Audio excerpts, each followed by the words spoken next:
Hey everyone, in this video, I'll show you how to install LibreOffice on your Mac the easy way.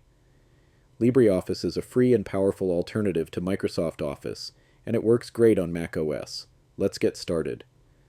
First, open your browser and go to LibreOffice.org. At the top of the page, click on Download, then select Download LibreOffice. You'll be taken to the download page. Now choose the right version for your Mac. If your Mac uses Apple Silicon, like M1 or M2, download the Apple Silicon version.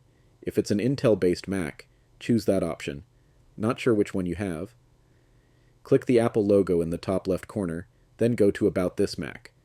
Under Chip, or Processor, you'll see whether it says Apple or Intel. Once you know your type, hit the Download button. When the download is complete, go to your Downloads folder and double-click the installer file. A new window will pop up. Just drag the LibreOffice icon into the Applications folder. You can now close the window and move the installer to the trash. Next, open your Applications folder, find LibreOffice, and double-click it. macOS might give you a security warning since the app was downloaded from the internet. Just click Open to continue.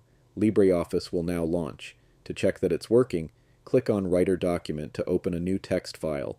If it opens without issues, you're all set.